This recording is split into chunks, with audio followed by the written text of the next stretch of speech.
राधा वल्लभ श्री हरिवंश। राधा वल्लभ श्री हरिवंश। वृंदावनेश्वरी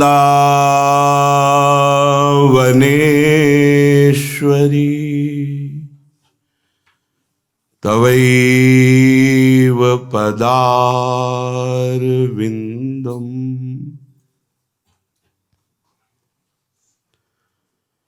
प्रेमामृतैकमकरन्द रसौघपूर्णम्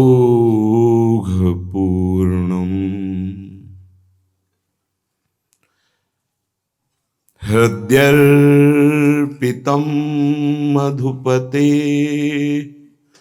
स्मर्तापमुग्रम्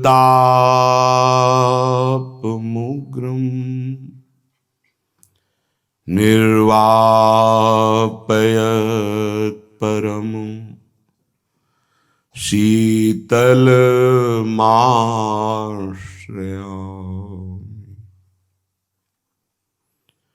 निर्वापयत् परम शीतलमाश्रयामि। ये अत्यंत आसक्ति का मार्ग है। चित्तवृत्ति सेव्य में इस कोट से आसक्त हो जाए, मैं सेवक हूं, मैं सेवा कर रहा हूं, इसका भी विस्मरण हो जाए, केवल सेवा और सेव्य। ये जो वृंदावन का प्रेम रस है, ये अत्यंत मादक रस है। प्रतिपल उपासक के हृदय में मादकता बढ़ती चली जाती है और वो इस आशव का पान करके, प्रेम रसाशव का, सब कुछ भूल जाता है। एकमात्र अपने सेव्य उसके सामने रहते हैं, मैं बिल्कुल विस्मरण हो जाता है। सखियां देख रही हैं कि प्राणनाथ प्रभु श्यामाजू की तरफ अत्यंत दैन्य होकर विनय कर रहे हैं। श्यामाजू अपने नेत्रों को शलज्ज गंभीर नीचे की तरफ किए हुए हैं। प्रार्थना लालजू की श्रवणेन्द्री तक नहीं पहुंच रही लाडली जू के, क्योंकि वो अंतर प्रीति में डूबी हुई है, अपने प्रीतम के ही चिंतन में। सखी प्रार्थना करती है, बचन आधीन सदार हैं, प्राण प्रेम समुद्र अगाध। प्यारी जू, ये तो आपके वचन मात्र से अधीन है। ये बड़ा गूढ़ विषय है। प्राण रवण सु कत करत बिनु आगस अपराध। बिना किसी अपराध के आप प्राण रवण सु मान कर रहे हैं। मान था ही नहीं, वो तो गाढ़ चिंतन में अंतर्दशा में थी। अचानक ये शब्द पड़े कि प्राण रवण, श्री लालजू व्याकुल है, तो चितये कृपा करि भामिनी। बहुत ध्यान देने योग्य वचन। चितये कृपा करि भामिनी, लीन्हे कंठ लगाए, तो सुख सागर पूरित भये। और सखियों को क्या प्राप्त हुआ? देखत ही ओ शिराय। जब चितये कृपा करि भामिनी और लालजू को कंठ से लगा लिया तो सुख सागर लालजू पूरित हुए और सखियों का हृदय ये देख करके महासुख में डूब गया। देखत हियो शिराय लाल ललना मिली हियो शिरावत मोर। कहां हृदय की स्थिति है। चितये कृपा करि भामिनी लीन हो कंठ लगाए सुख सागर पूरित भय देखत हियो शिराय। ये रस वृंदावन की रजरानी रसिक शेखर महापुरुष प्रदान करते हैं। जहां प्यारी जू और प्यारे जू का अद्भुत विलास अद्भुत केली रस बरस रहा है, इस धाम में आप बैठे हैं। पता नहीं कब किस पर कैसे कृपा हो जाए। कृपा के लिए कोई विधान नहीं, किसी पर कभी भी हो सकती है। वो घोर पतित भी हो सकता है, साधन रहित भी हो सकता है, उस पर भी कृपा इस कोट की कि जो बड़े बड़े ऋषि मुनियों के लिए आनंद प्रेम सुख दुर्लभ है, वांछनीय है, वो किसी पतित को प्राप्त हो सकता है। वर्षा है, वो बरस रहे युगल सरकार। श्री ललिता जो आचार्य रूप में प्रकट होकर स्वामी श्री हरिदास जी के रूप में प्यारी जू की दिव्य शोभा का वर्णन कर रहे हैं, इसका पान रसिक चित्त ही कर पाएगा। पर हमारे अहोभाग्य कि हमें कथन और श्रवण करने का सौभाग्य और अधिकार आचार्य कृपा से प्राप्त है। हम इनके हैं इसलिए हम गा सकते हैं, हम इनके हैं इसलिए सुन सकते हैं। नहीं, त्रिभुवन में यह रस यह रूप यह बात आगम निगम पुराण अगोचर है। केवल श्रवण मात्र से संसार की आसक्ति रूपी जहर का नाश हो जाता है। जैसे किसी को सांप काटे और असली मंत्र वेत्ता है, वो मंत्र उच्चारण करता है, पर सांप जिसको काटे हुए वो नहीं जानता कि ये क्या बोल रहा है, पर उसका जहर उतर जाता है। ऐसे ही अभिमान का, वासनाओं का, नाना प्रकार के दुर्गुण दुराचारों का माया के संयोग से ये जहर चढ़ गया है। आचार्य वाणी भले समझ में ना आवे, पर यदि हम श्रद्धापूर्वक श्रवण मात्र करेंगे तो श्रवण सुनत प्रापक रति राधा पद अम्बुज सुकुमार। परम सुकुमार तत्व श्री राधा किशोरी जी के चरणों में प्रीति केवल सुनने मात्र से हो जाएगी, जो अत्यंत दुर्लभ है। स्वामी श्री हरिदास जी महाराज गान कर रहे हैं। द्वैलर मोतिन की एक पुंजा पोति को सादा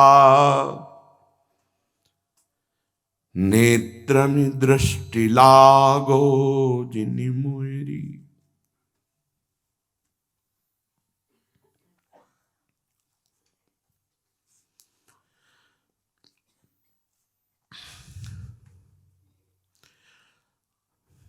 द्वैलर मोतिन की एक पुंजा पोती की सादा नेत्र दृष्टि लागो जिनि मेरी। हाथन चार चार चूरी पाइन एक सार चूरा चौपहलू एक टक रहे हरी हेरी। चौपहलू एक टक रहे हरी हेरी एक मरगजी सारी, तनते कंचुकी न्यारी, अरुअचरा की बाई गति, मोरी उर्शनी फेरी। श्री हरिदास के स्वामी श्यामा कुंज बिहारी, या रस ही बस भये हरे हरे शरकनी नेरी। कुंज बिहारी या रस ही बस भये हरे हरे शरकनी नेरी। द्वेलर मोतिन की एक पुंजा पोति को सादा, नेत्र दृष्टि लागो जिन मेरी। स्वामी जी प्रेम समुद्र है। श्रीपाद प्रबोधानंद जी महाराज कह रहे हैं, क्यों अपने जीवन को भूल भुलैया में नष्ट कर रहे हो। अरे प्यारे, ये व्यामोह, ये अज्ञान तुम्हें नष्ट कर रहा है। तुम जिस कार्य के लिए आए हो उस कार्य को पूरा करो। तुम जिस कार्य के लिए रत हो, अपने प्रधान लक्ष्य से विमुख होकर भगवत प्राप्ति से तुम्हारे हाथ कुछ नहीं लगेगा। केवल भ्रम। हम बहुत धनी होकर के भी सुखी नहीं हो सकते, बहुत पदाधिकारी बड़े बनकर भी सुखी नहीं हो सकते, क्योंकि जीवन मृत्यु के पंजे में है। केवल मर जाना ही नहीं है, इसके बाद की जो यात्राएं हैं वो बड़ी दुखद है। मर जाने से यदि दुख मिट जाता तो एक क्षण में सब मर जाते, कोई दुख नहीं सहता। पर मर जाना दुख की समस्या का समाधान नहीं। दुख को जीते जी सहकर ऐसी स्थिति प्राप्त करना है जहां न दुख है न लौकिक सुख है, जहां परमानंद है। इसलिए अहो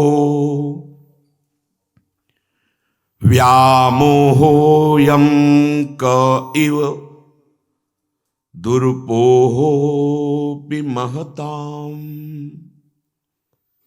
यदेतत्सर्वोच्चैर्ज्वलदपि च वृन्दावन वने,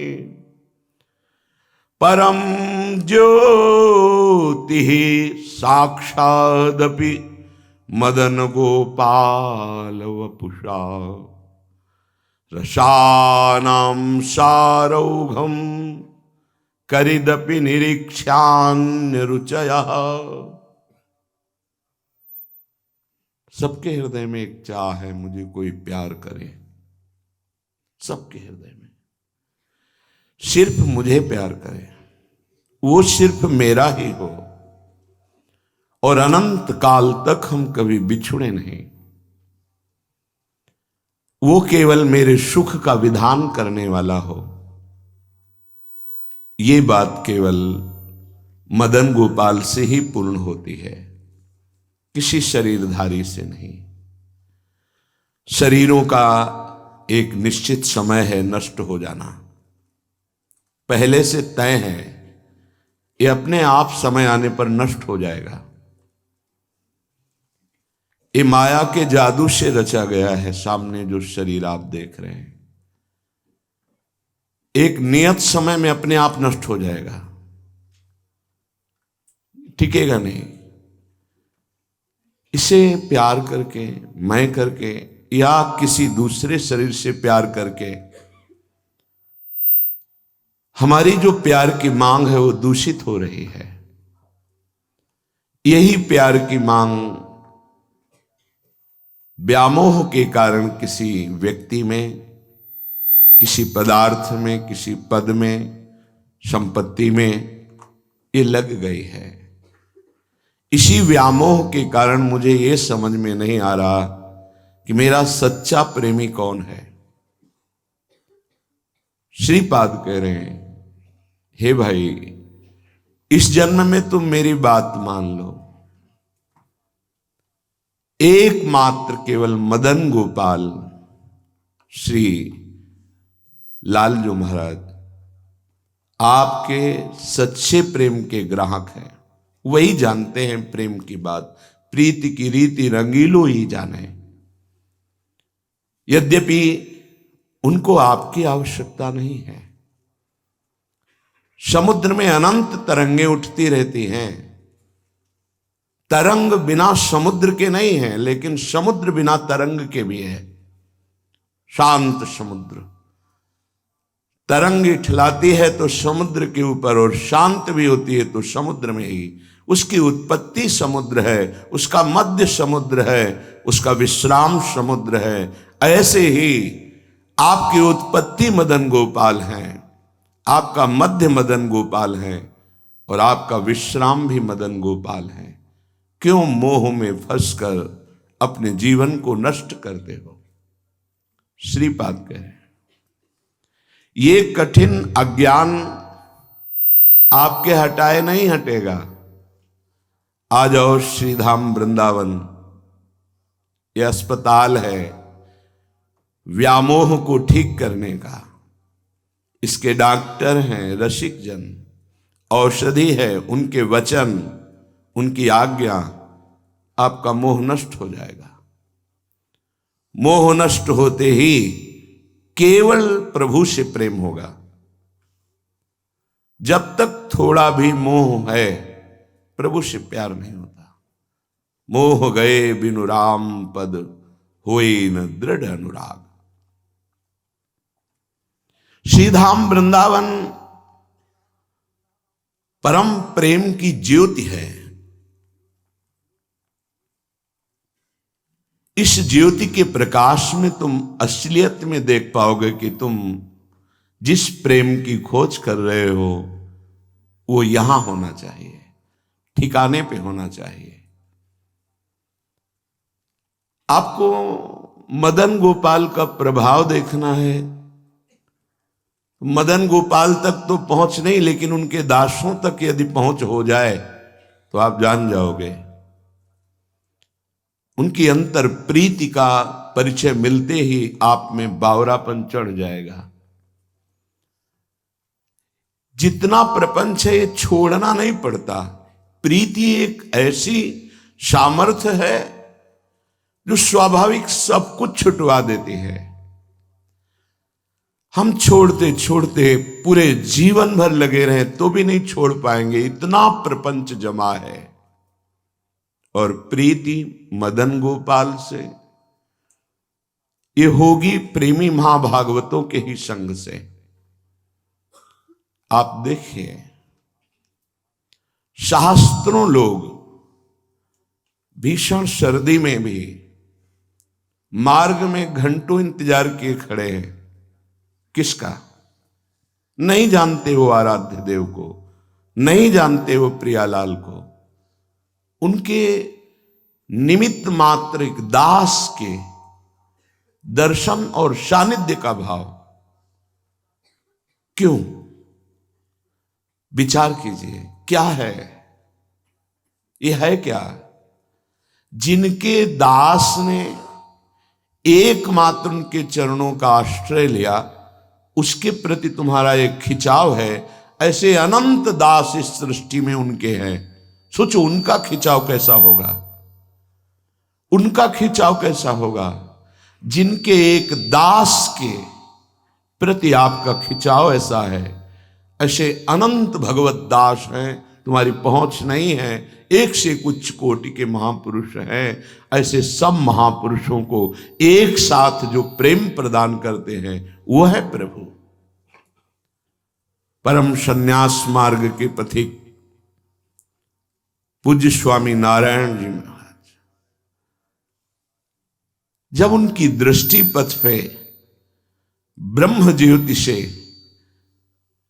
श्री लालजू महाराज का दर्शन हुआ, परम तेजो में, परम प्रेम में, परम आनंद में, वो खुद वर्णन कर रहे हैं। नारायण स्वामी अपनी वाणी जी से कहते हैं, जिस दिन से मैंने देखा इस मदन गोपाल को, अब मैं बरवस अपने चित्त को, मन को, दृष्टि को हटाने की भी कोशिश करूं तो हट नहीं रहा है। मोहन मोहना, मोहन मोहित कर लेते हैं, इनको किसी से मोह नहीं है, पर ये बहुत प्यार करने वाले हैं। किसी ने प्रश्न किया, यदि तुम्हारे आराध्य भगवान श्री कृष्ण हैं तो उनको भी ध्यान करते हुए देखा गया है, वो किसका ध्यान करते हैं? वो अपने प्रेमी जनों का ध्यान करते हैं। एक बार महाभारत के युद्ध में युधिष्ठिर जी महाराज भगवान श्री कृष्ण के शिविर में प्रवेश किया तो देखा ध्यानस्थ बैठे, अश्रु प्रवाह हो रहा है। प्रभु को आश्चर्यचकित हो गए। अभी तक तो मैं यही समझ रहा था बड़े बड़े ऋषि मुनियों के ध्यान का विषय तो आप हैं, आप किसका ध्यान कर रहे हैं? आपका आराध्य देव कौन है? और ऐसी स्थिति की आंखों से आंसू बह रहे हैं। काफी देर के बाद जब प्रभु बाह्य स्थिति को प्राप्त हुई तो युधिष्ठिर को देखा, सावधान हो गए। कहा, कैसे पधारे? एकांत समय में कैसे आगमन हुआ? बोले, प्रभु युद्ध विषयक व्यूह रचना के विषय में हमें जानकारी करनी थी, पर वो बाद में बात करेंगे। पहले मुझे ये बताइए कि जो मैंने आके दृश्य देखा वो आश्चर्यजनक था। भगवान शंकर, ब्रह्मा आदि, शनकादि कैसे आपसे मिलते हैं मैंने देखा है।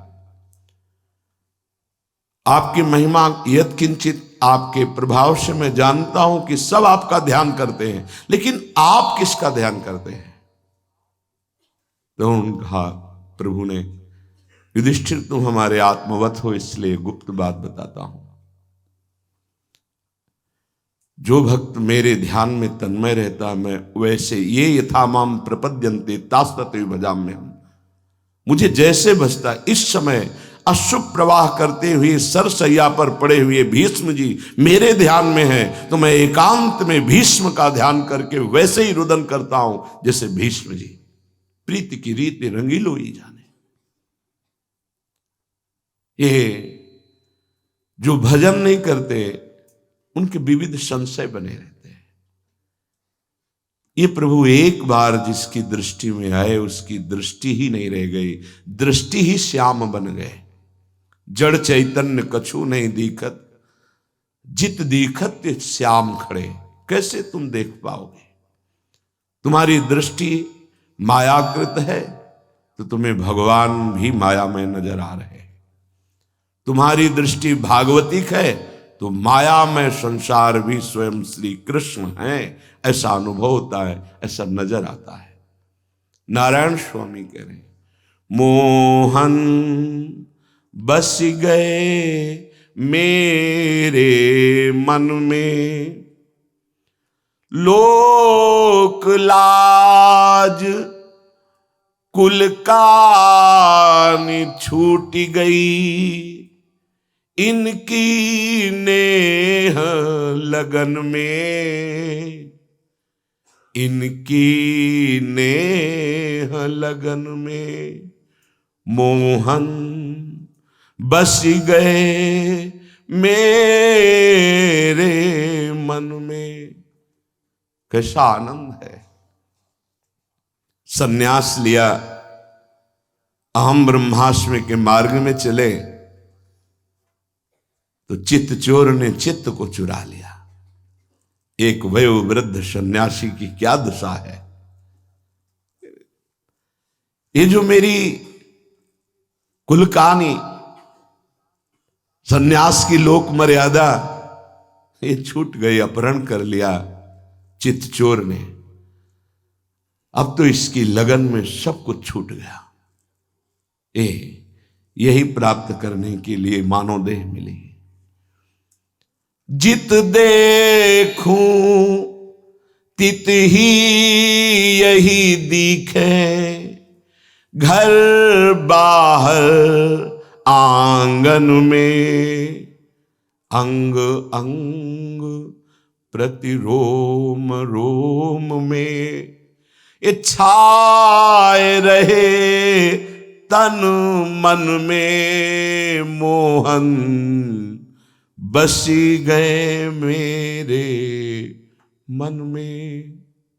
नारायण स्वामी जी के क्या करूं, जिधर अब देखता हूं केवल वो ही खड़ा दिखाई देता है। चाहे आंख मूंद लूं घर में अर्थात हृदय में, या बाहर दृष्टि करूं, एक ही बात है। आंख खुली हो या आंख बंद हो, भीतर अंतर्मुख दृष्टि हो या बहिर्मुख दृष्टि हो, केवल श्याम सुंदर, केवल मदन गोपाल, केवल मोहन, दूसरा नहीं रह गया। कितनी उच्च कोटि की अवस्था आ गई। अंग अंग प्रति रोम रोम में, एक रोम भी देखता हूं तो श्याम सुंदर दिखाई देते हैं। अपने अंगों को देखता हूं तो श्याम सुंदर दिखाई देते हैं। तन में देखता हूं तो श्याम सुंदर, मन में देखता हूं तो श्याम सुंदर। कैसे सुंदर है। कुंडल झलक कपोलन सोहे, बाजू बंद भुजन में, कंकन कलित ललित मणिमाला, नूपुर धुनि चरणन में, मोहन बस गए मेरे मन में। घुंघराली अलकावली, मकराकृत कुंडल कपोलों में चमक रहे हैं, चमकते हुए नीलमणि की कांति के से कपोल। अजान बाहु अपने शरणागतों को अभय देने के लिए फड़क रहे, अभयद भुज दंड मूल पीनन शशानु।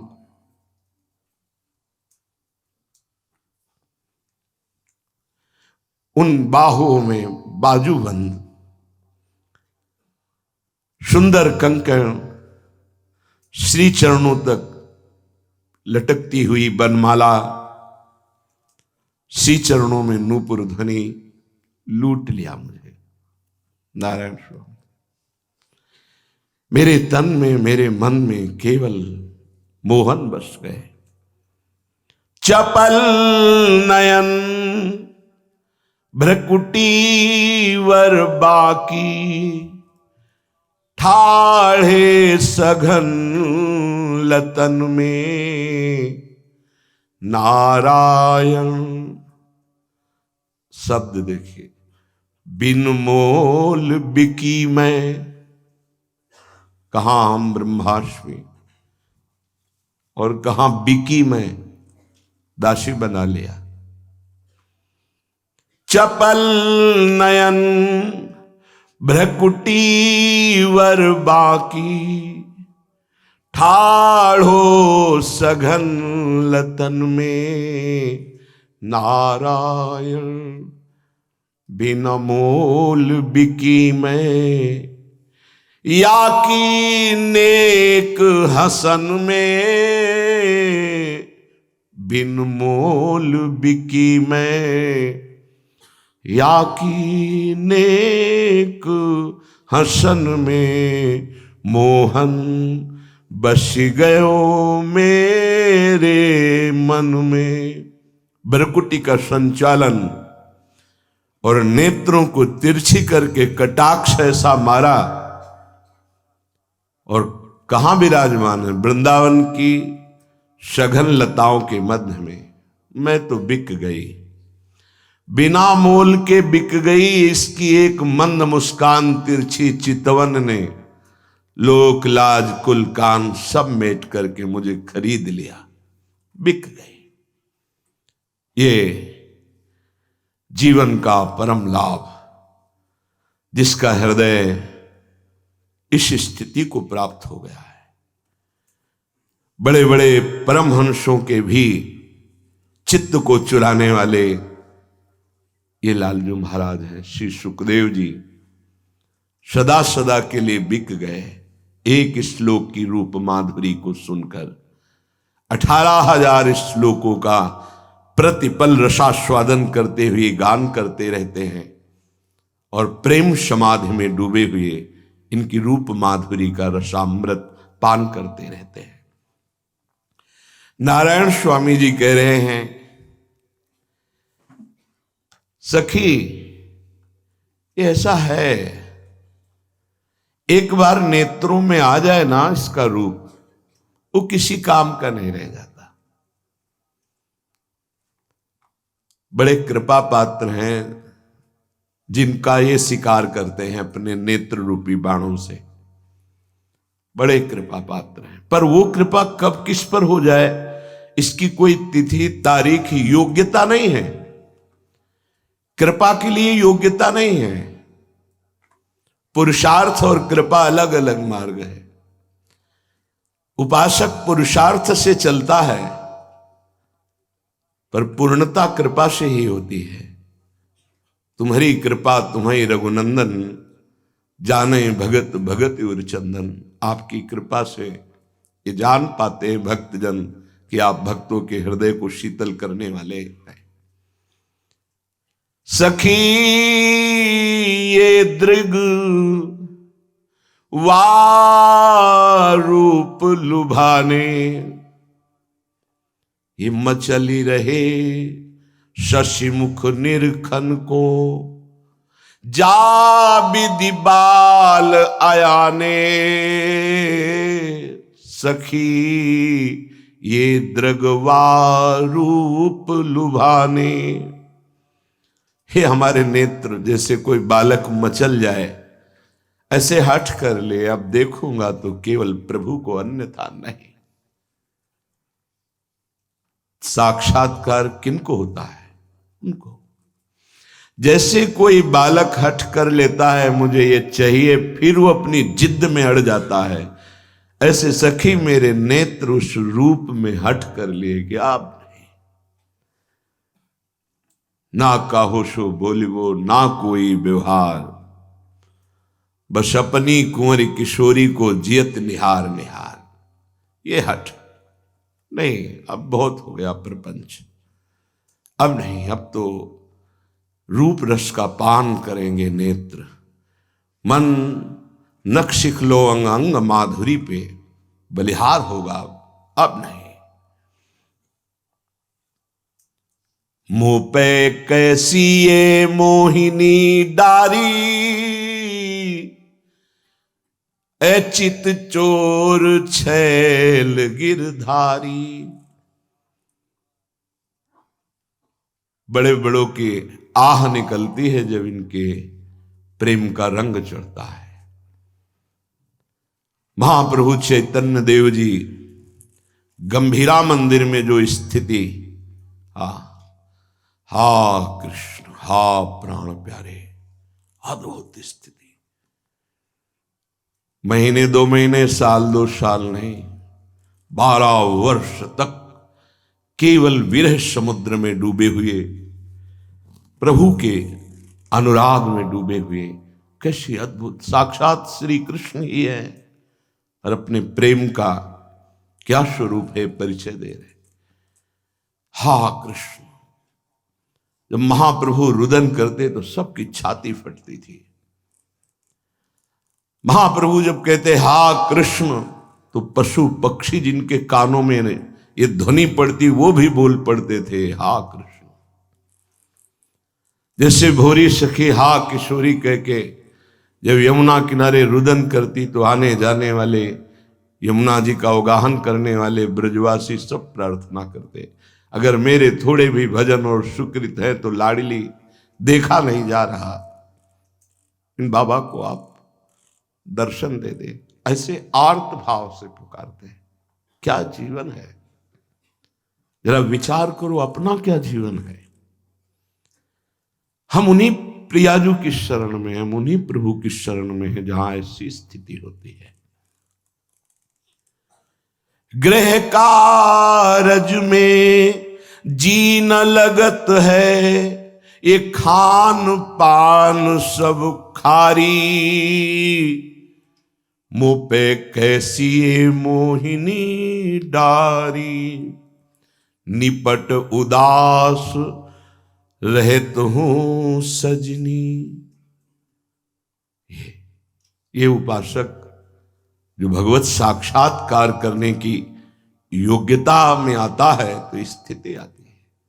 गृह कार्य, इसका तात्पर्य केवल गृहस्थी के गृह कार्य से नहीं है, इस गृह कार्य से है। वो भूल गया कब क्या करना है, शरीर की शुद्ध नहीं है, देह शुद्धि। गृह कार्य का तात्पर्य इस घर से है। ऐसे वीतराग परमहंस सन्यासी महात्मा गृह कार्य की चर्चा नहीं करेंगे, उस इस ग्रह की बात करें। देखो, गृह कारज में जी न लगत है, खान पान लगे खारी, कैसे जीऊं। जिसको पैर पसार कर सोने में अच्छा लगता है, अभी भगवत दर्शन भगवत प्राप्ति, करवट बदलते बदलते रात बीत जाती है, आंखों में नींद नहीं है, हृदय में चैन नहीं है, बस सिर का रखा हुआ तकिया वस्त्र गीला होता रहता है। हा प्रियाजू, हा लाडली, कौन जाने उसके हृदय की व्यथा केवल हृदय आराध्य जानते, बाहरी कैसे जाने। नहीं खान पान ते भावे है, नहीं कोमल वसन सुभावे है, सब विषय लगे ते खारा है, हरि आशिक का मग न्यारा।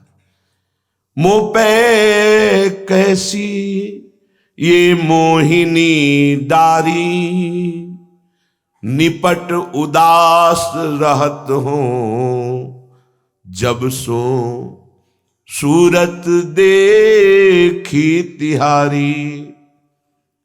संग की सखी देत मोहि धीरज, सब बचन कहत हितकारी। एक न लगत कही काहू की, कहत कहत सब हारी।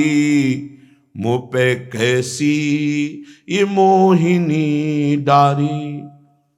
संग के सब साधक उपासक समझाते हैं, अरे धैर्य रखो, प्रभु मिल जाएंगे। मुझे सुनाई नहीं देता, कुछ सुनाई नहीं देता, किसी की बात मुझे अच्छी नहीं लगती।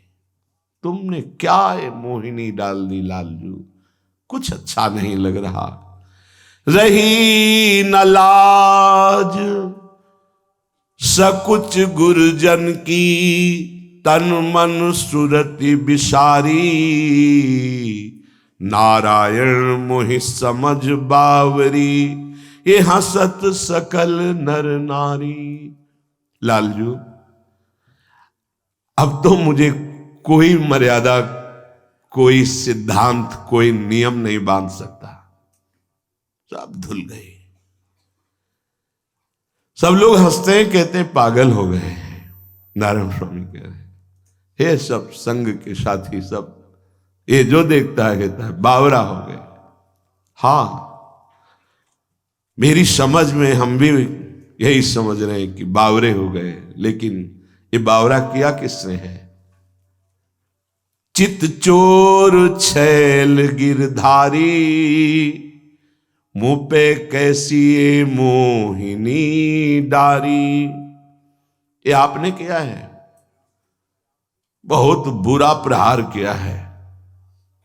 ये तो उपासक ही जानता है। जैसे मीरा जी कह रही, जो मैं ऐसा जानती, प्रीत किए दुख होए, तो नगर ढिंढोरा पीटती अजी प्रीत न करियो कोय। कौन जाने कि उस प्रेमी उपासक के हृदय में क्या हो रहा है। ये तो केवल उसका हृदय जानता है या आराध्य देव जानते हैं। दूसरे तो विनोद करते हैं, हंसी करते हैं, बावरा कहते हैं, लेकिन बहुत बुरी चोट मारी है हृदय में। ये चोट के लिए ब्रह्मा भी तरसते हैं। जैसे मीरा जी कह रही है, प्रणय प्रेम की बात कह रहे हैं, जो मैं ऐसा जानती प्रीत की ये दुख होए। ये दुख ब्रह्मानंद को भी फीका कर देने वाला सुख है, ये दुख नहीं है। श्याम दृगन की चोट बुरी है, देखो री देखो ये नंद का छोरा बरछी मारे जाता है, बरछी सी तिरछी चितवन की ये पैनी छुरी चलाता है। ये हमको घायल देख बेदर्दी ये मंद मंद मुस्काता है। बहुत ही कृपा पात्र जनों के ऊपर बरछी चलती है, इसीलिए बेपरवाह रहते हैं शरणागत उपासक। हे मन नहीं लगता, चित्त नहीं लगता, एक दिन ऐसा कटाक्ष मारेंगे कि सब मिटिया मेट हो जाएगा, तुम्हारा चित्त भी चित्त हो जाएगा, तुम्हारा मन भी अमना हो जाएगा। नेत्रों से बरछी मारी, घायल कर दिया, मुस्कान की नमक छिड़क दी, तड़पता रहे केवल हा कृष्ण हा किशोरी। ऐसे तड़पने वाले इस भूमि में बहुत पाए गए हैं और आगे भी होते रहेंगे। ये प्रेमियों का खेत है, एक से एक प्रेमी हैं, पर चश्मा प्रेम का चढ़ा हो तो दिखाई देगा, नहीं तो ऐसे नहीं दिखाई देंगे। ऐसे तो माया का चश्मा चढ़ा है तो प्रेमियों में भी माया दिखाई देगी। और यदि चश्मा चढ़ जाए प्रेम का, वो श्री लाडली जो देती हैं, भगवत रसिक जी कहते, चश्मा नित्य बिहार को दियो बिहारी मोय, तब आप वृंदावन को देख पाएंगे, वृंदावन के उन प्रेमी जनों को देख। एक से एक प्रेमी थे, हैं, रहेंगे। ये प्रेम खेत है। बोले बहुत कोमल जगह में कठोर प्रहार कर दिया। देखो हृदय बहुत कोमल है। ये न जाने कितने जनों से प्यार कर करके, इतना धोखा खा करके इतना टूट गया। अनंत जन्मों से कितनी बार मां बनाया, पिता बनाया, मित्र बनाया, पत्नी पुत्र परिवार, क्या क्या क्या, कोई साथ नहीं। असलियत में हम जिनसे प्यार करना चाहते थे वो हैं प्रभु। इस जन्म में गुरुदेव की कृपा से पता चला कि हमारे प्यार का विषय गोविंद है, हरि है। एक केवल तुम तैयारी कर लो, लूट तो वो लेंगे, तुम लूटने के लिए राजी हो जाओ। लूटने के लिए आपको संभालना पड़ेगा धरोहर। जैसे श्रीमद राधा सुधा निधि में, ये श्री जी की धरोहर है मेरा मन, ये मेरा जीवन श्री जी की धरोहर है, ये कोई और इस पर अधिकार न कर पावे। ये गुरु जी श्री जी की धरोहर है, वो लूट लेंगे। जब तक इस पर किसी और का अधिकार है तो वो नहीं लूटेंगे, ध्यान रखना। बिल्कुल सरकारी हो जाओ, कुछ भी पर्सनल ना हो। सरकार का अधिकार तो सुरक्षा सरकारी, व्यवस्था सरकारी, कुछ भी नहीं। जैसे रूप लाल हित हाथ बिकानी, वो लूट लेंगे। जब तक अपना अधिकार है तब तक वो नहीं लूटते। जब अपना अधिकार खाली कर दिया, अस्तित्व मिटा दिया, अब वो लूट लेंगे। जो बचा खुचा अस्तित्व है उनकी द्रगों की चोट में सब समर्पित हो जाएगा। ज्यों ज्यों नाम लेत तुम वाको, मो घायल पे नोन पुरीरी, श्याम दृगन की चोट बुरीरी। आश्चर्य तो ये होता है कि इतना बड़ा वेदांतदर्शी महात्मा किस कोटि का प्रेमी हो गया। बोले सखी, जैसे जैसे तुम उनका नाम ले रही हो ऐसा लग रहा है जैसे घायल घाव पर नमक डाला जा रहा है। ना जानू अब सुधि बुद्धि मेरी, कौन विपिन में जाए दुरीरी, नारायण नहीं छूटत सजनी, जाकी जासो प्रीति जुरीरी, श्याम दृगन की चोट बुरीरी। सखी अब तो मेरी कोई शुद्ध बुद्धि नहीं रह गई, मेरा क्या होगा, परमार्थ क्या है, स्वार्थ क्या है, कल्याण क्या है, ये सब न जाने किस जंगल में जाके खो गई शुद्ध बुद्धि। अब तो सजनी जिससे प्रीति जुड़ी है, अब तो चित्त वही नाच रहा है। अब कुछ भी हो जाए लगन नहीं छूटे ऐरी वीर, ताने देव भले नाम धरो, चाहे कोटि करो तदबीर, लगन नहीं छूटे ऐरी वीर। हे सखी अब चाहे जितना समझाओ अब समझ आने वाली नहीं। अब तो मेरी लगन, मेरे प्यार का विषय मदन गोपाल हो गए हैं। कोटि उपाय कर लो तदवीर, कोटि उपाय कर लो, अब नहीं छूटने वाली। ये है ही ऐसे, क्षण में करत चतुर को बोरा, नृप को करत फकीर, लगन नहीं छूटे ऐरी वीर, नारायण अब कठिन है बचबो। अब नहीं बच पाऊंगा। क्या सौभाग्य है उस हृदय का जिसके हृदय में निश्चय हो गया अब नहीं बच पाऊंगा, अब तो मारा गया। कृष्ण प्रेम में, कृष्ण द्रग की चोट में अब तो मारा गया। नारायण अब कठिन है बचबो, बिंधे ही ये द्रग तीर, लगन नहीं छूटे ऐरी वीर। अब कोटि उपाय करो, कोटि समझाओ। ये इनका प्रभाव ऐसा होता है कि क्षण में बड़े बड़े बुद्धिमानों को बौरा बना देता है। भाई जी मांग रहे हैं श्री हनुमान प्रसाद पोद्दार जी, हमें बुद्धिहीन बना दो हे भगवान।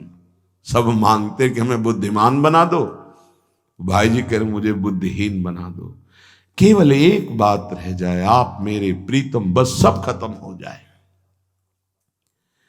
ये रंग जब चढ़ता है तो राजा को भी भिखारी बना देता है, नृप को करत फकीर।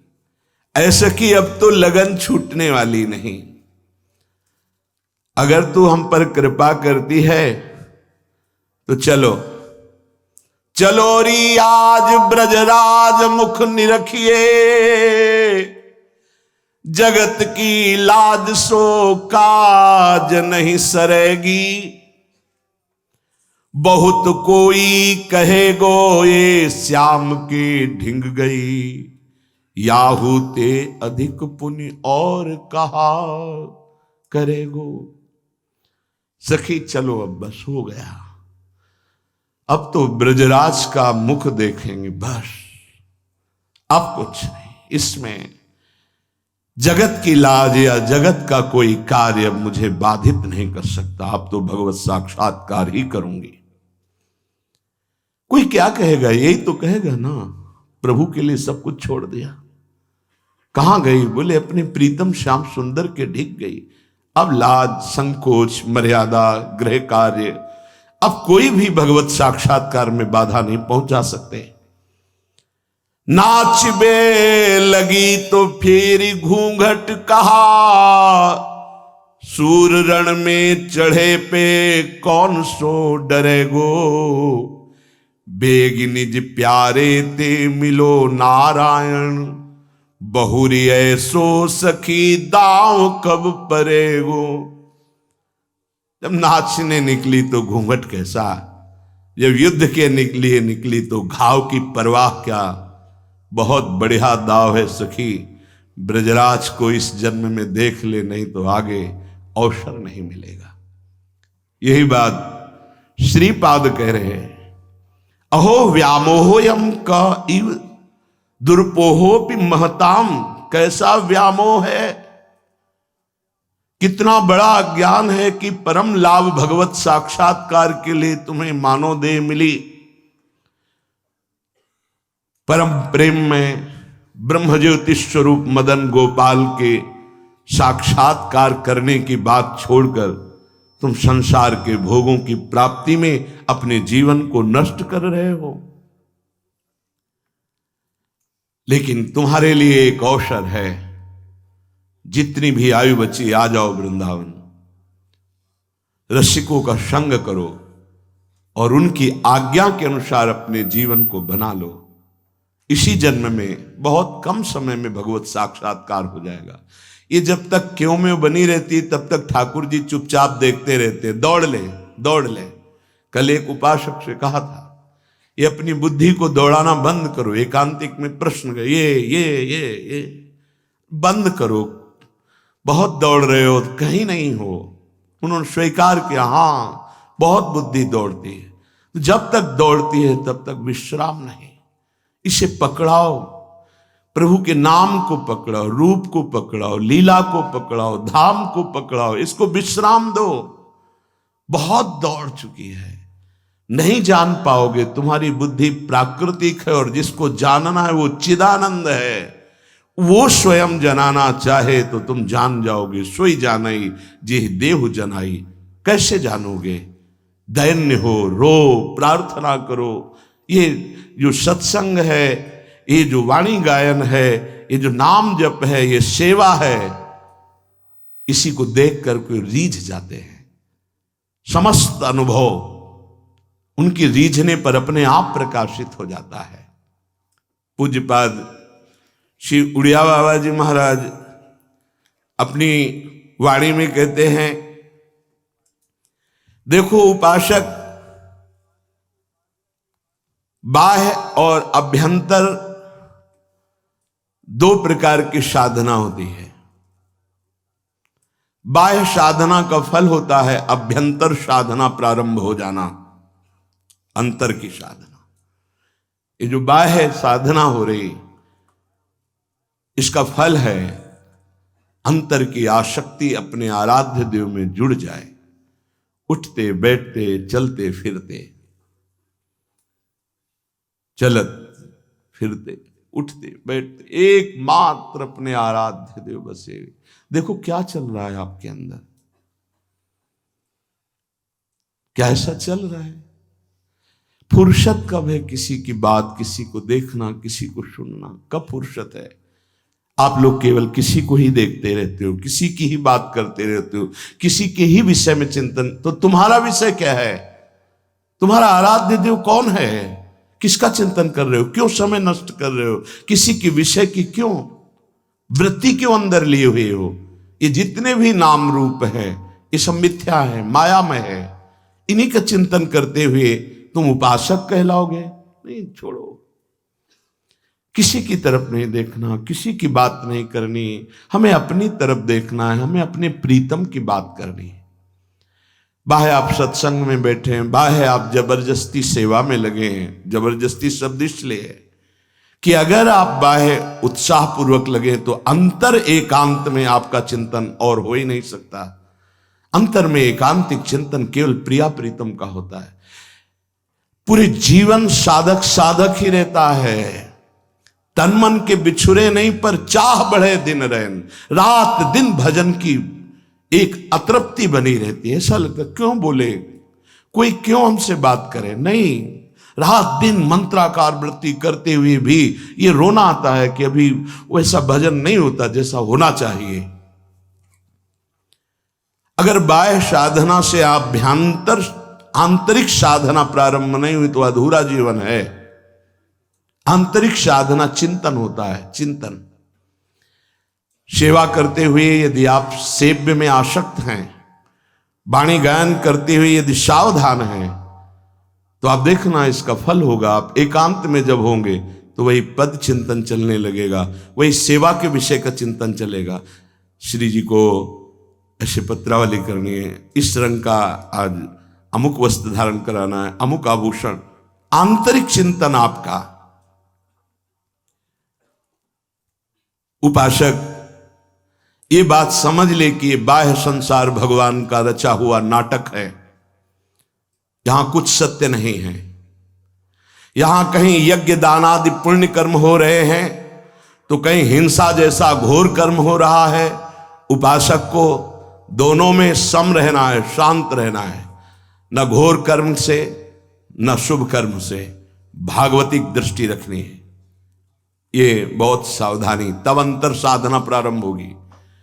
कहीं घोर कर्म हो रहा है, कहीं बहुत पुण्य हो रहा है, कहीं कोई पैदा हो रहा है, कहीं कोई मर रहा है, कहीं किसी का ब्याह हो रहा है, कहीं किसी का ब्याह संबंध विच्छेद हो रहा है। बड़ा खेल हो रहा है। हम इस खेल को देखने नहीं निकले। हमारा जन्म इस त्रिगुणात्मिका माया खेल से हटने के लिए हुआ है। हम चिदानंद खेल देखने के लिए। तो इसका चिंतन छोड़ो। जिससे उपासक के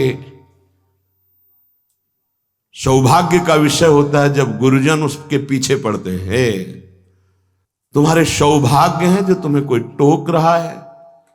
जिस दिन उनको हृदय से पता चला कि तुम अवहेलना करते हो, कुछ नहीं हो तुम्हारा मार्ग अवरुद्ध हो जाएगा। उनके प्यार को, उनके दुलार को, उनके शासन को आप अवहेलना ना करें।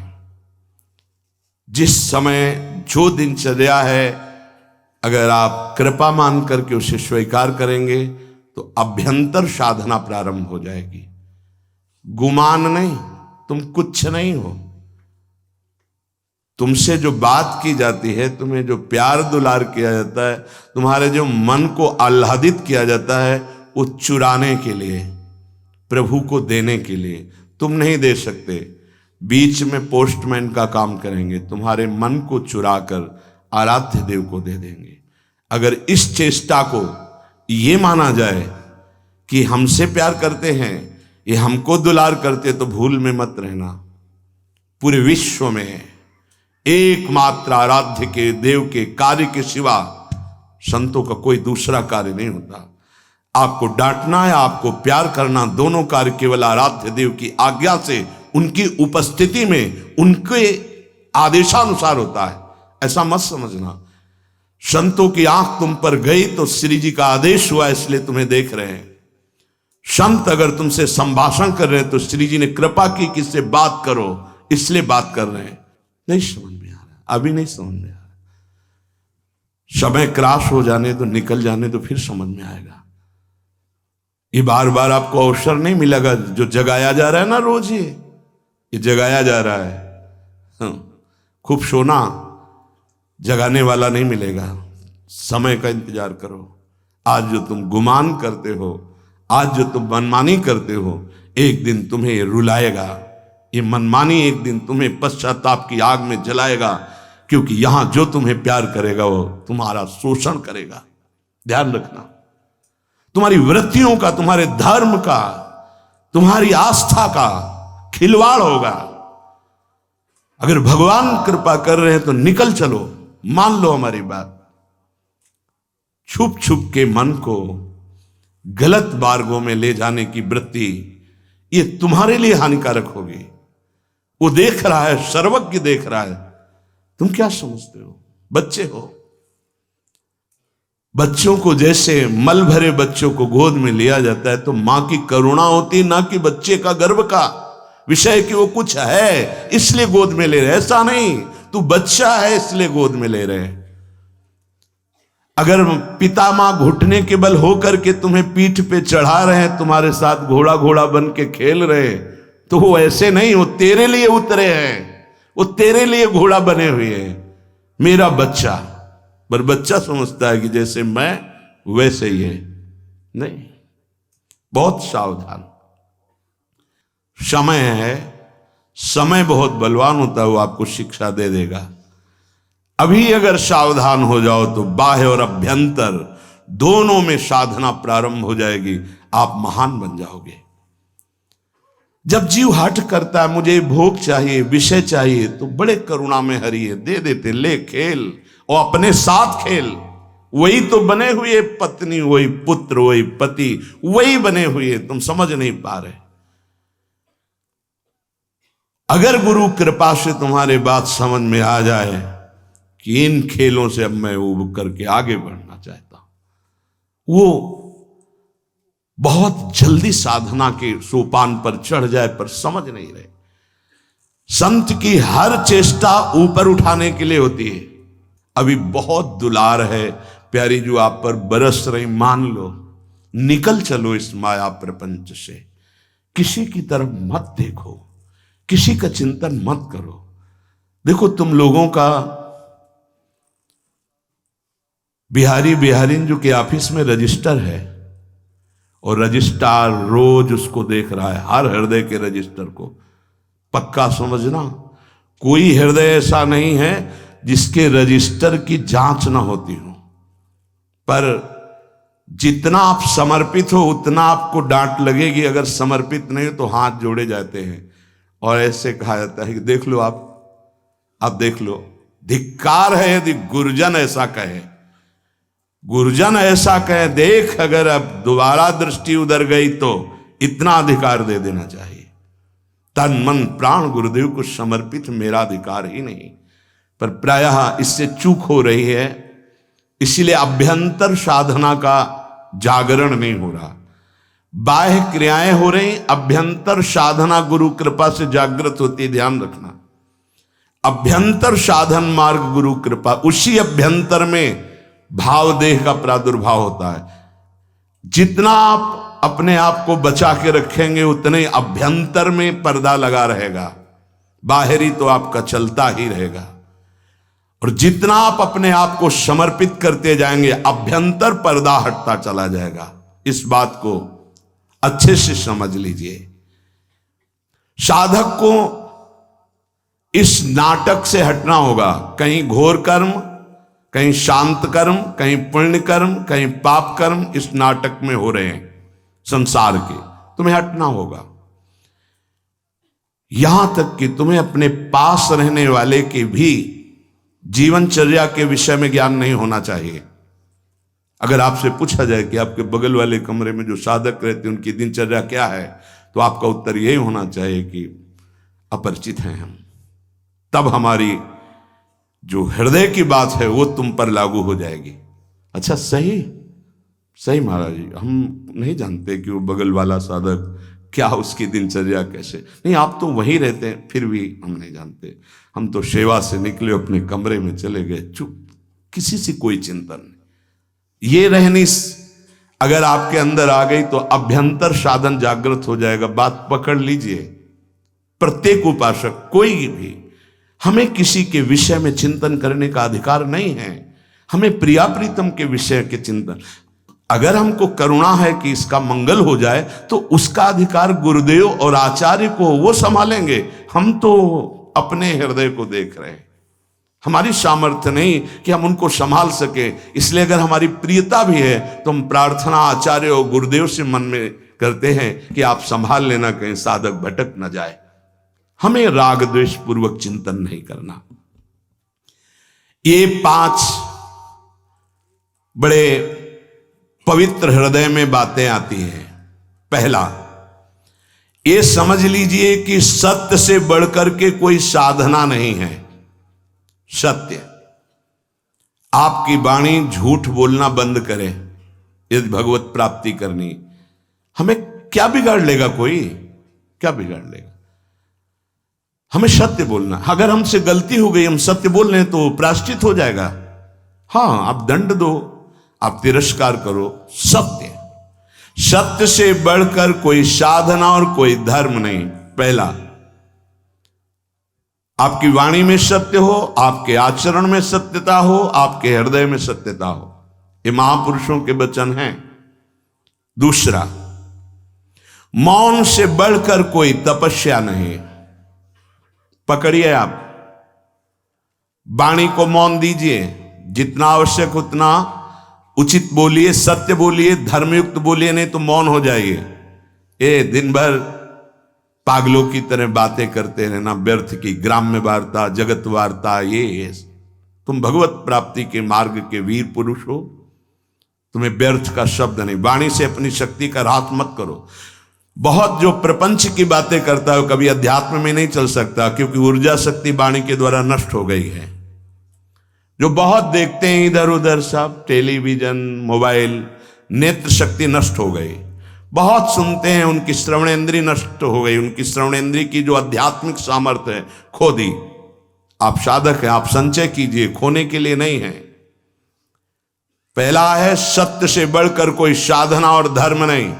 ध्यान रखिए, झूठ बोल रहे हैं, माला हाथ में है, किस बात के तुम साधक हो? बिल्कुल असत्य संभाषण नहीं होना चाहिए। आपसे अमुक मिले जी, बिल्कुल सत्य, क्यों हम झूठ बोले? आपको उचित लगे तो ठीक है, अनुचित लगे तो दंड दे दीजिए। आगे से हम आप जैसा कहेंगे वैसा करेंगे। हमारा असत्य भाषण नहीं होगा, छुपाव का भाषण नहीं होगा। नहीं बात करना चाहते हम आपसे, नहीं मिलेंगे आपसे, सीधी बात है। क्या भय? चाहे गृहस्थ में हो चाहे विरक्त में हो, झूठा बोलने की क्या जरूरत? बोले नहीं, व्यापार में बोलना पड़ता है। क्यों बोलना पड़ता है?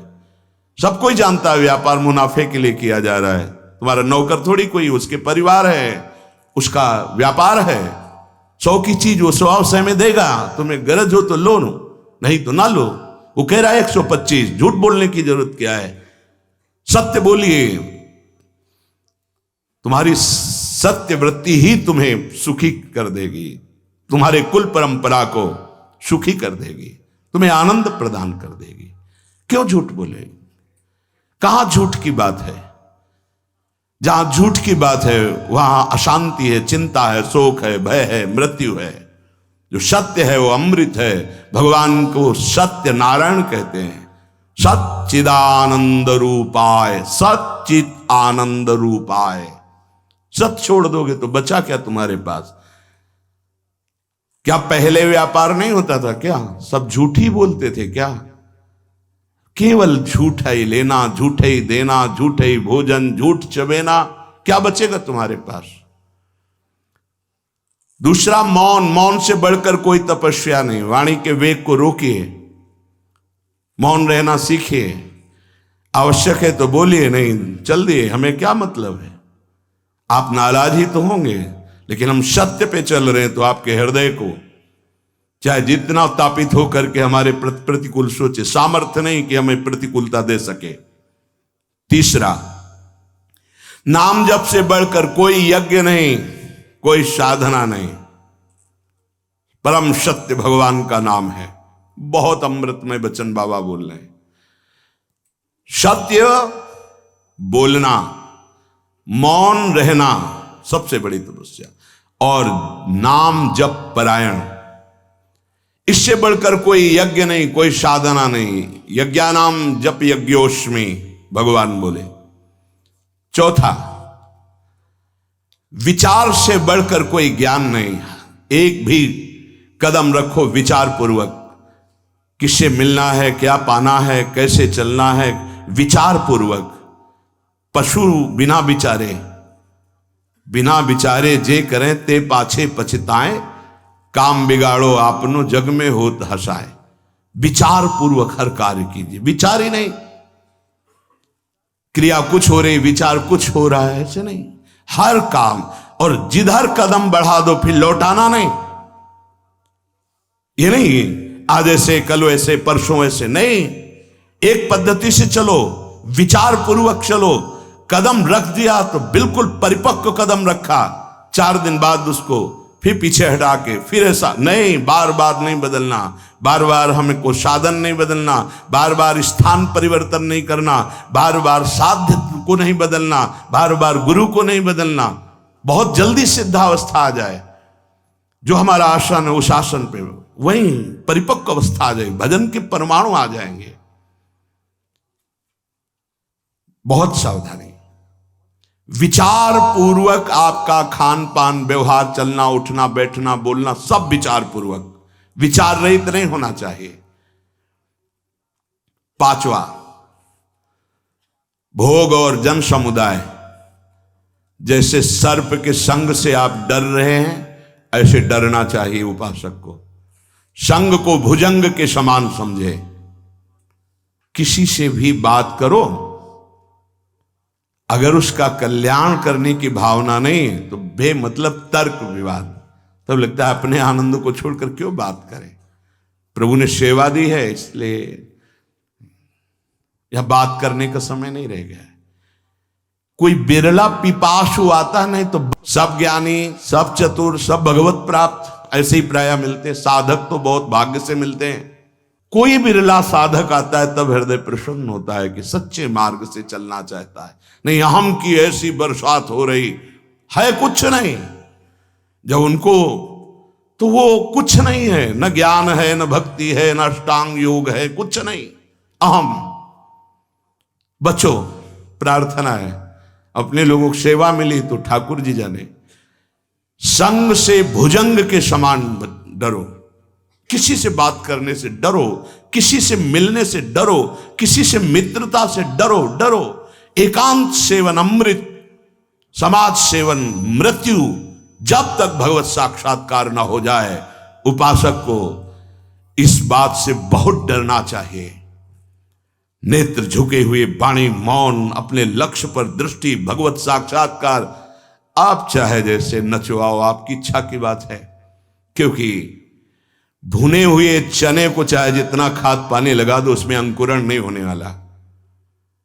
भुना हुआ चने के समान जब मन हो जाए, वो तब भगवान जो सेवा देते हैं वो बात अलग है। उपासक को बिल्कुल सावधान रहना। इस बात पे हमारी बहुत ध्यान दीजिए, नहीं बहुत पश्चाताप होगा, बहुत जलन होगी, बहुत हानि हो जाएगी। यहां किसी से किसी भी प्रकार का धार्मिक, भागवतिक, प्रापंचिक कोई संग न किया जाए। हमारी बात मान लेना।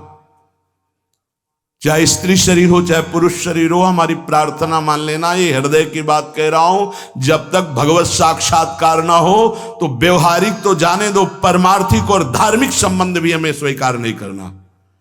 क्योंकि किसी भी तरह से हमारी वृत्ति चुरा न ली जाए। हमारी वृत्ति केवल हमारे आराध्य देव में रहे, बस।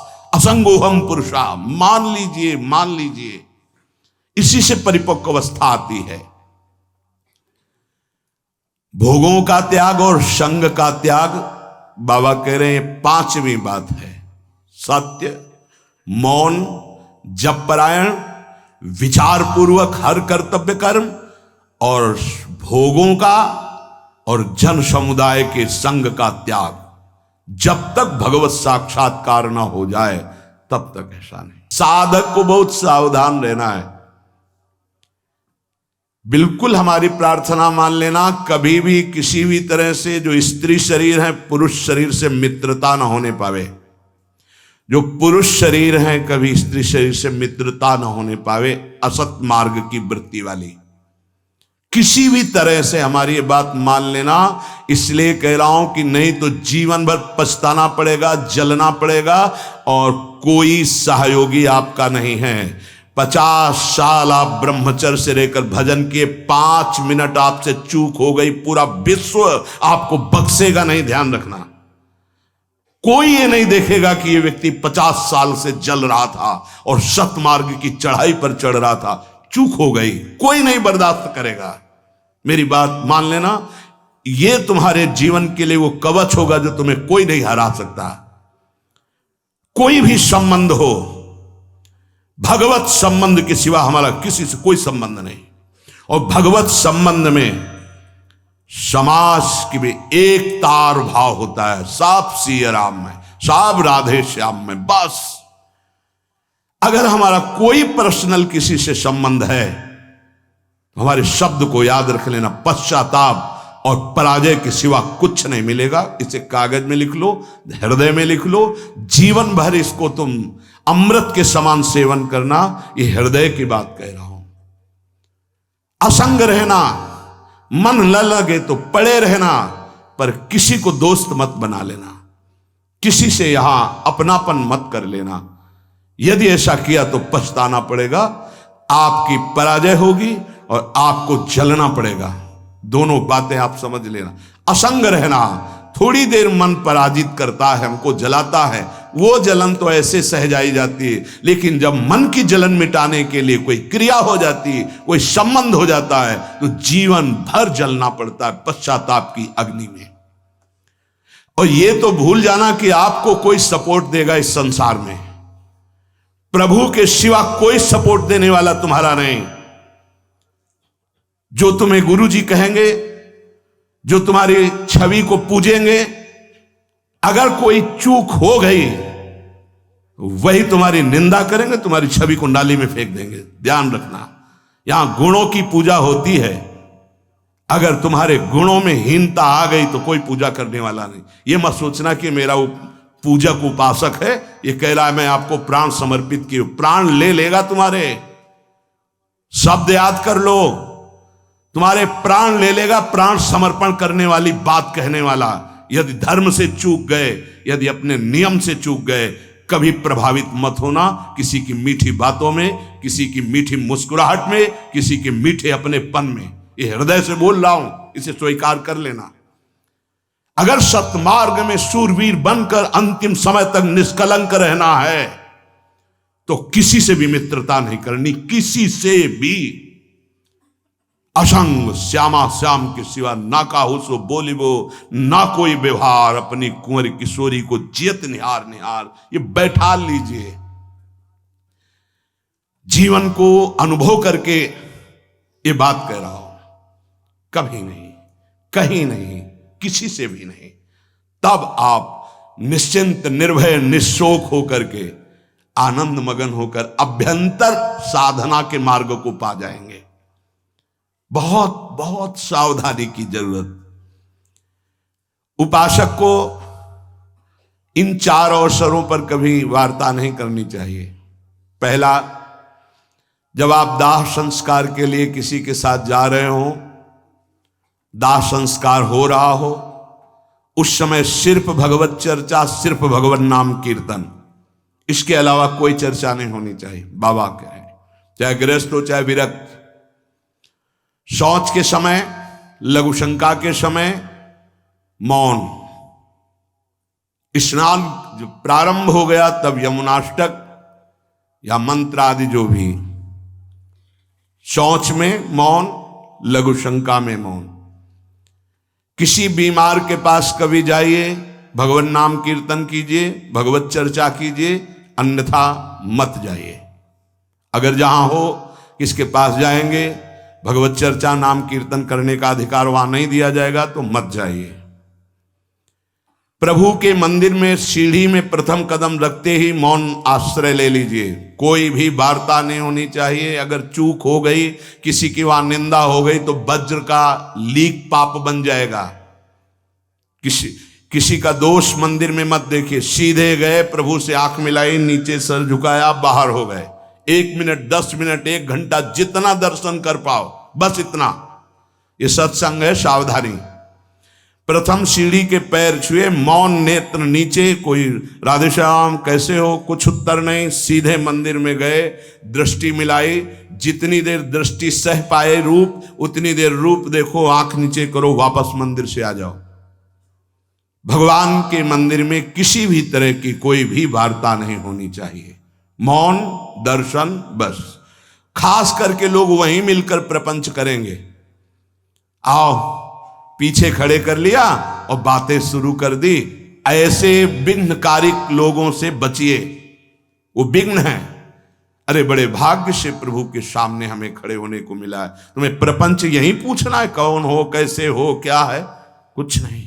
उपासक सावधान, कभी भी दर्शन के लिए जाए तो सबसे पहले ऐसे लोगों से अपना पिंड छुड़ाए जो प्रणाम नमस्कार बातचीत बिल्कुल नहीं। सीधे गए, आंख मिलाई, आंख नीचे की, वापस हुए, बस। रास्ते में बोलना ही नहीं। इसीलिए करे, एक भी व्यक्ति से अपनापन नहीं होना चाहिए। किसी भी संत के पास जाए, मौन का आश्रय ले ले, उसे बोलने दे। उनकी चेष्टाएं देखे, उनके अनुभव सुने, उनकी बात सुने। आप संसार से आए हो, बड़े भाग्यशाली हो, संत समागम मिला।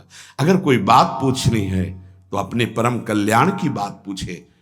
अपनी योग्यता दिखाने की ना कोशिश करे। थोड़ा संतों के चरणों में निराभिमान होकर बैठो तो तुम्हें पता चलेगा, अरे ऐसे ऐसे भगवत प्राप्त महात्मा हुए हैं, उनकी वाणियों का स्वाध्याय करो तो तुम्हारा अहंकार मिट्टी में मिल जाएगा।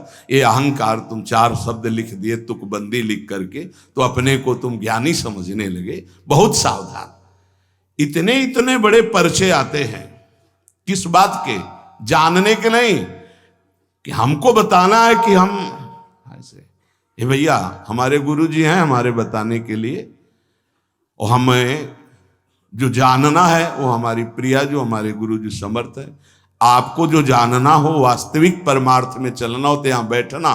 अगर समय नष्ट करने आए तो जिंदगी में दोबारा आपको चांस नहीं देंगे श्री जी, ध्यान रखना। श्रीधाम वृंदावन है, प्रियाजू की कृपा से आए हो साधु समागम में तो लाभ ले लो।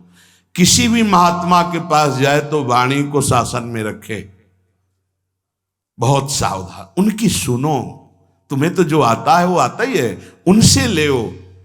आप कृपा लेने आए, उनसे ज्ञान ले, उनसे आचरण सीखो। उनके वो ना बोले बैठे हैं तो बैठने मात्र से उनका प्रभाव हमारे हृदय को पावन करेगा। पूज्यपाद महाराज जी कह रहे हैं, आज हमारे परमार्थ में साधक की उन्नति क्यों नहीं हो रही? दिनों दिन अवनति होती जा रही है। क्या कारण है बाबा? ये पूज्य स्वामी श्री अखंडानंद जी महाराज प्रश्न करता है, उत्तर देने वाले पूज्य बाबा शिवड़िया बाबा जी महाराज कह रहे हैं, भैया किसी भी जीव का कल्याण होता है भय से। जिसको ईश्वर और गुरु का भय रहता है उसका निश्चित कल्याण हो जाता है। जिसको गुरुदेव से भय हो, समझो ईश्वर की अत्यंत कृपा उसके ऊपर है। गुरुदेव से भय पक्का। बोले साधकों का जो उन्नति होनी चाहिए, जो लाभ मिलना चाहिए, वो क्यों नहीं मिल रहा? स्वामी जी पूछ रहे, श्री स्वामी अखंडानंद सरस्वती जी पूज्य बाबा कह रहे, भाई उन्नति और कल्याण भय से होता है। जब तक ईश्वर और गुरुदेव का भय नहीं होगा तब तक कल्याण नहीं हो सकता। भगवान की अत्यंत कृपा समझो, जिस उपासक पर अपने गुरुदेव का भय है, होना चाहिए, होना चाहिए। गुरुदेव से भय होना चाहिए। जिसको अपने गुरुदेव से भय लगता है उसके द्वारा अपराध बनने की संभावना बहुत कम होती है, क्योंकि डर लगता है कि गुरुदेव सब कुछ जानते हैं, सर्वज्ञ हैं, वो जान जाएंगे, हमारी गलती को जान जाएंगे, फिर हम उनके सामने क्या उत्तर देंगे। हमारा मन भयभीत होकर सतमार्ग में चलता है। गुरुदेव अल्पज्ञ नहीं है, वो सर्वज्ञ है। जिसको ये पता है कि मेरे गुरुदेव साक्षात मेरी लाडली हैं, परब्रह्म है, उनसे क्या छुपा हुआ है, कैसे अपराध बन सकता, कैसे मन डर जाता है, मन डर जाता है। क्यों? ऐसा क्यों? क्योंकि अस्तित्व तो नहीं है। हमारा अस्तित्व तो वो है। ऑफ, पूरी बिजली ऑफ, क्या करोगे? उनके हाथ में बटन है, ऑन तो लाइट प्रकाश सब चल रहा है, ऑफ तो इसमें जनरेटर साइड वाला काम नहीं करता। ये सीधे गुरु कृपा ही केवलम। इसमें ये नहीं कि किसी दूसरे से जाके हम कृपा कि कोई और सिद्ध हो और हमारे हृदय को ऑन कर दे, वो केवल गुरुदेव से ही होगा। इसलिए केवल गुरुदेव, दूसरा नहीं। गुरु सेवा तज करें जे बान, यह है अधर्म यह है सभान, कान न रसिकन मेरा है। अगर गुरु से विमुख बात हृदय में आ गई तो जीवन का क्या सार। जीव यदि निर्भय होना चाहता है तो उसे भगवान श्री राम जी ने परशुराम जी से कहा, अभय होए जो तुम्हें डेराई। महाराज वैसे तो काल भी सामने हो ललकार दे तो रघुवंशी कभी कदम पीछे नहीं रखते, पर अगर तुमसे डर जाए तो अभय हो जाए। तभी तो उनके होश खराब हो गए कि ये कौन है जो ऐसी प्रवीण वाणी बोल दिए। होगा, मुझे संशय हो रहा है, आप इस धनुष में प्रत्यंचा चढ़ाइए, क्योंकि साक्षात भगवान श्री हरि का धनुष देत चाप आप ही चली गए हो, और ये तो वही है जिनका धनुष है। फिर चरणों में प्रणाम करके, अभय हो ये जो तुम्हें डेराई। वही निर्भय हो सकता है जो गुरुदेव से भयभीत रहता है। बहुत लोग तो निंदा और पाप में फंस जाते हैं इस मार्ग में चलने वाले, क्योंकि उनको भय नहीं होता।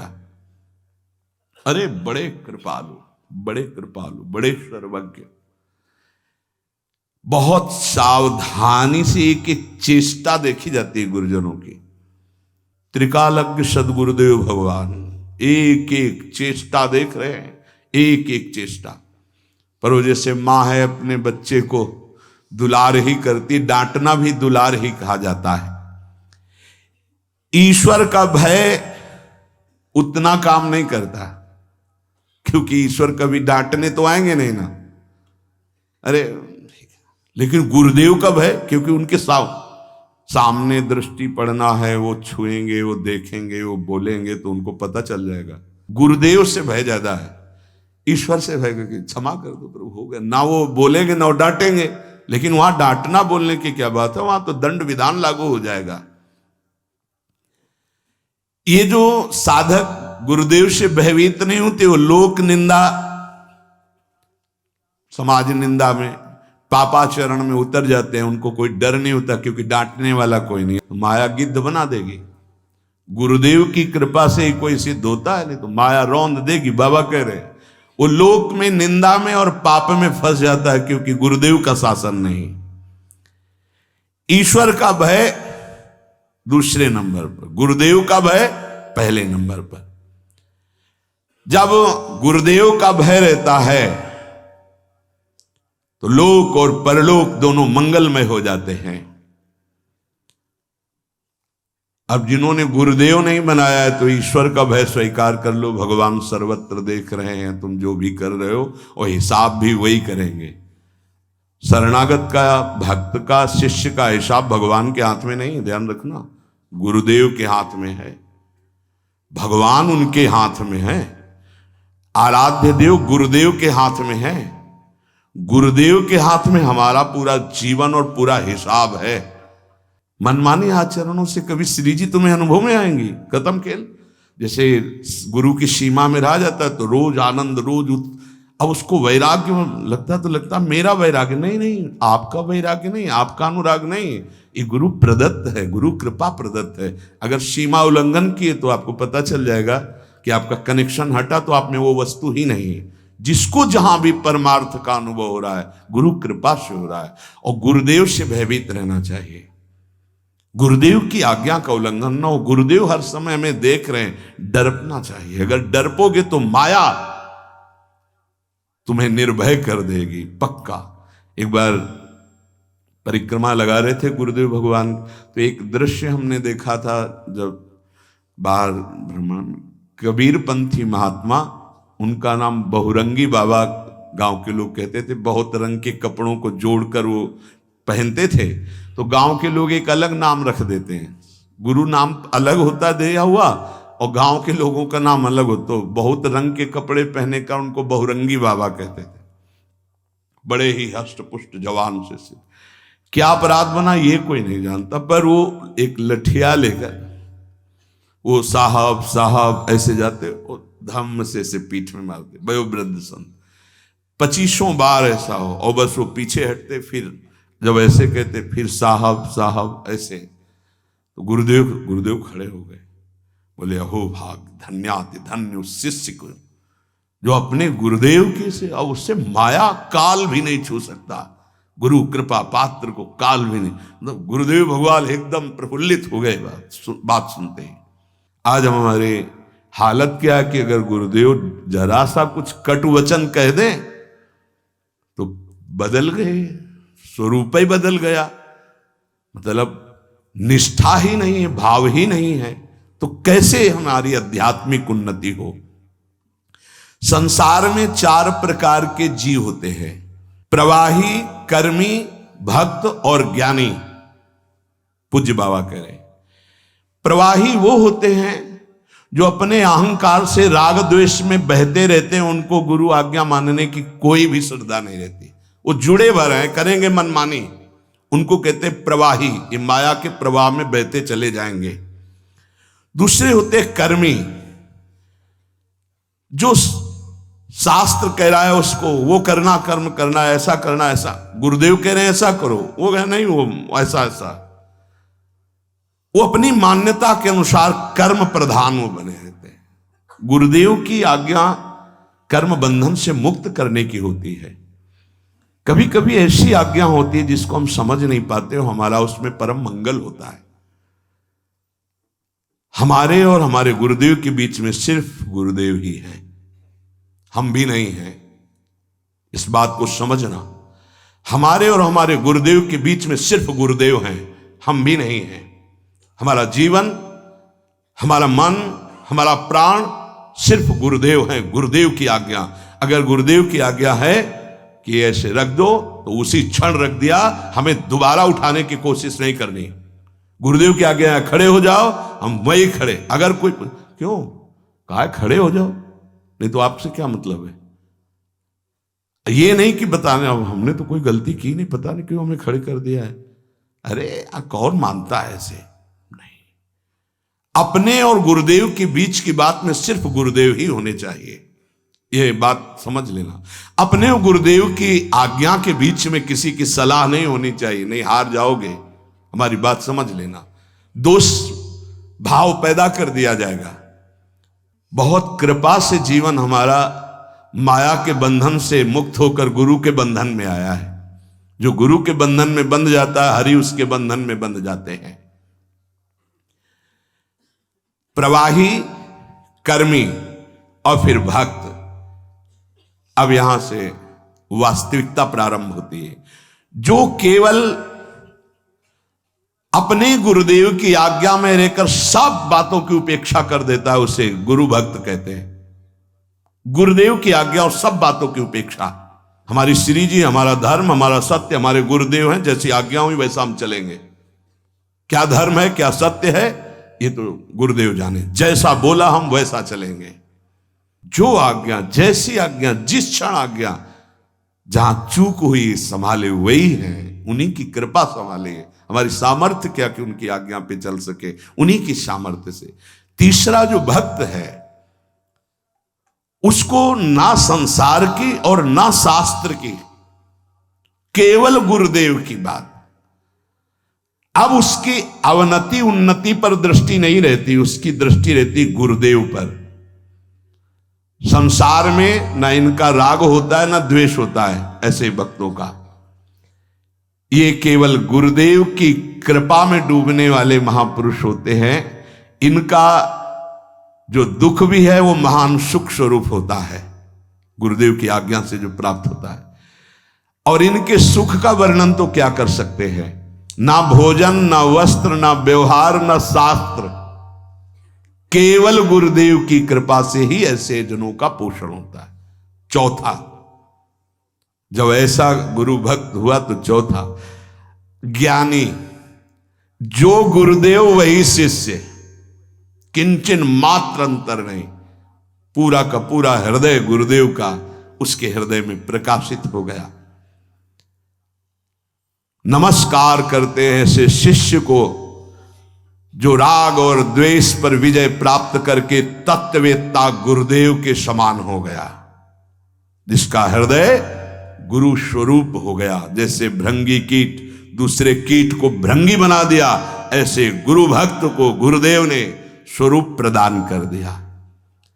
आजकल तो राग द्वेष में फंसे हुए हैं, ज्ञान की चर्चा करते हैं, गुरुदेव में आसक्ति नहीं तो शुद्ध ज्ञान की प्राप्ति कैसे हो? इसलिए जो प्रवाही है और कर्मी है, इनसे महान श्रेष्ठ भक्त जो गुरु भक्त है, और उसका परिणाम है गुरु के समान स्थिति को प्राप्त हो जाना। इसका चिंतन किया जाए, मनन किया जाए, अपने आचरण में उतारा जाए और निरंतर नाम जप किया जाए। श्री राधा वल्लभ लाल की।